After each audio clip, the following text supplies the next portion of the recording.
Hey everybody, welcome to Pachuco Rails. In today's video, we'll be talking about the CNCF Boxcars that they built, the Constructora Nacional de Carros de Ferrocarril. This was a railroad company that produced thousands of boxcars for the Mexican railroads, and later on they built some cars for the American railroads. They were founded in the 1950s and they were bought out by the 1990s. So they no longer exist, but you can of course still see a lot of their cars still going around throughout North America. But let's go ahead and talk about the boxcars that they built. And this is kind of a follow-up video I did on a previous Bev-Bel video about the inaccuracies of them. But one key major thing I forgot to mention was the panels. Now, these are still great cars. I like them. I'm not going to get rid of them. They have, in my opinion, they still have significance. They're great for a collection. But of course, a lot of people are always going to mention that these are like the ones that you have to get if you start modeling certain Mexican railroads. But what I want to bring up with the 40-foot boxcars is that CNCF didn't started making 10-panel boxcars until after about 1963-ish. All right, don't quote me on the exact year, but before 1963, all of their cars were built with 12 panels. All right, so FCP, the majority of their boxcars were built before 1963. All right, but there is, however, some series like the 3900 series. This is a custom car I did. The 3900 series and below were actually built in Canada, and that's why they are actually 10-panel. So they actually get the pass. So of course, Athearn, Bev-Bel, and Roundhouse, that's the only mold casting that they had, and they said, you know what, this just apply to the Mexican boxcars, right?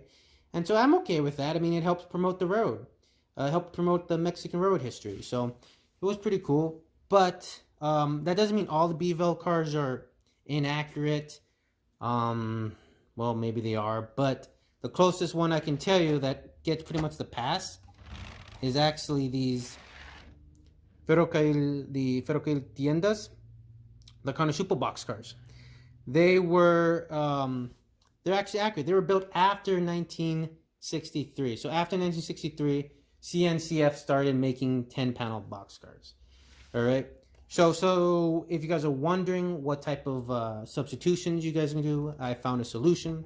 Because in the past, like I've made the mistake and made 10-panel Mexican boxcars that are actually supposed to be 12-panel, like this FCM boxcar.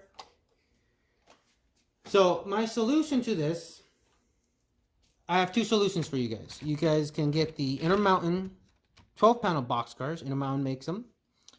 And they have them in kits, and they also have them in ready to roll. All right, have fun removing the paint. But there you can see the 12 panels, 6 on each side. Right, great.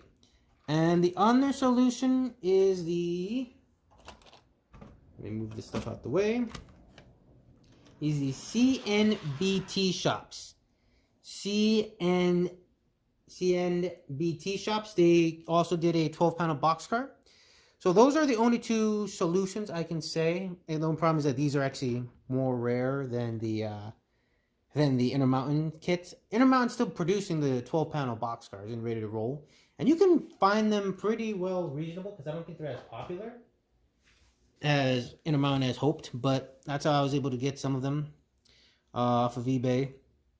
So after discussing that with the 40-foot boxcars, now important to note that FCP did eventually have 10-panel boxcars, but I think it was in 1967 when they made an order in their 5900 series. Just wanted to bring that up. Now, about the 50-foot boxcars, they are also completely inaccurate. It's the wrong type of body. All right, I think I've discussed that before. These are not only the wrong type of body, but it's a completely different wrong body. And then, some companies like Atlas, they produce their version. Here's an NDM. I didn't take it out of the box. I was too lazy to do that. Sorry. These are pretty good. but they are 14 panel. All right, and NDM didn't have, CNCF didn't produce 14 panel boxcars.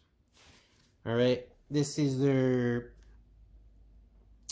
Atlas has them named as the 50-foot single boxcars, but I think they're PS1 boxcars. You don't quote me on that, but another solution that I thought I could try was also from Intermountain. They also have their PS1. Yeah, this is their PS1 50-foot boxcars, but they're also 14 panel. So CNCF, they actually created 12 panel 50-foot boxcars also. So this is a more accurate car. It's not exactly accurate. Ironically, it's from AccuRail. This is the closest thing I could get to.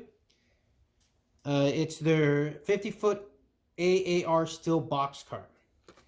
And these are 12 panel, so they'll do that solution pretty good. They'll get the main concept going. But there is a issue with these still. Looks like I'm gonna have to open up a boxcar to get my box to get my point across. Is that the good things about the Atlas, or the good thing about the PS1 boxcars, is that they have this little bottom slip here. I believe that's what they're called. See this area right here? This slip that goes all along the bottom of the boxcar. Those were actually built with the CNCF 50-foot boxcars. These AccuRail cars are different. Let me see if I can put them close together so you can see the differences. So there's a little bit of a difference there. So you guys should be able to see the difference. How this goes a little bit longer, then it dips and goes back in. Where at this, it just goes straightly one dip in. I hope that makes sense. But anyway, the bottom slips are different. So if there's a way to take this slip and put it onto this AccuRail boxcar, that would make it more accurate. And I think you could probably do that with some styrene or even 3D printing. But anyway, I just thought that would be kind of cool to share with you guys. If you guys ever decide to do some modeling, Mexican boxcar modeling. If you're doing the 70s ribbed boxcars, the NDM ones, which are very popular. Let me see, I have some over here on my layout I can show you guys.